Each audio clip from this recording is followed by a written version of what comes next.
Because there's some new figures out that since Labour's been in, and let's face it, it's been less than a month, an average of 120 illegal migrants have come to this country every single day. That means over 3,000 illegal migrants have come to the UK since they got in on July the 4th. It's the final day of July. It's August the 1st, of course, tomorrow.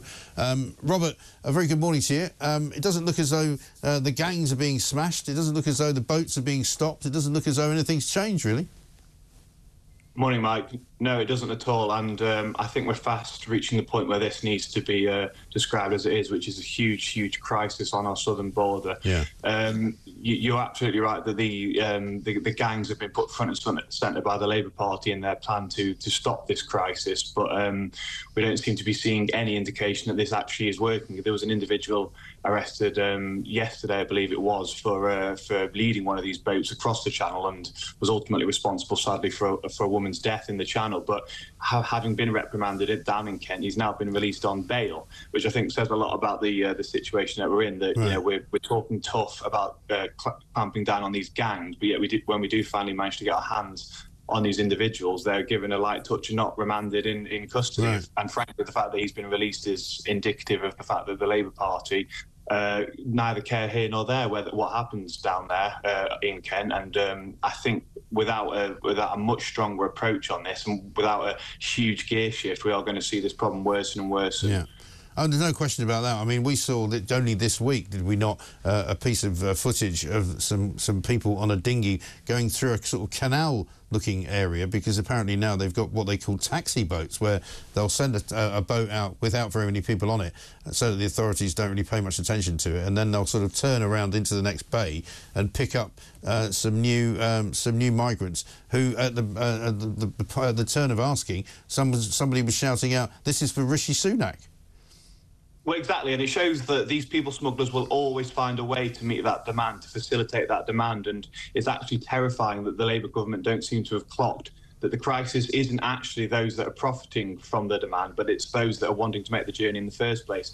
And the reason why this is so significant is because we're now in an age of mass migration. We're now in an age of people wanting to move around the world. We have hundreds of thousands, if not millions of people across the world who are probably looking at Britain and think, you know what, I fancy moving there. I fancy making this trip because it seems like it's a worthwhile risk. And without a clear plan as to how we're going to put a finite end to this over the next 5-10 years, this problem is only going to escalate. And what Labour are doing here is they're sleepwalking us into a position of acceptance of this as the new norm. It's not the new norm. It shouldn't be the new norm. What needs to happen now is the Labour Party need to, and I don't think they will, they need to have a huge, huge recognition that they were wrong, and they need to start now thinking, how can we start deterring these people? And whether that is looking to start re-looking at deterrence, re-looking at deporting those 90,000 people who are currently still sat in the asylum system, having entered the country illegally. The fact of the matter is, if they don't do this, then, as I say, for the next 10 years, 20 years, we will still have these huge flows of tens of thousands, if not ultimately the crisis worsening and us reaching hundreds of thousands. And this will inflict huge change on communities across the country. I mean, over the last 5 years, what has essentially happened is the political establishment have planted landmines around the country, these hotels full of young men next to schools in many instances, next to vulnerable people, next to old people's homes. And we don't know anything about these chaps. We don't know where they've come from. We don't know if they've got a history of violence, of criminality. And this is why people are so scared. And this is why there's a palpable sense of tension in the country at the moment, because this is ultimately a national security issue. Right. The politicians aren't keeping us safe. And many people now are thinking, well, what is going to happen? Who is going to take this matter into their own hands? And it's sad to have to see this absolute collapse of trust in our political class.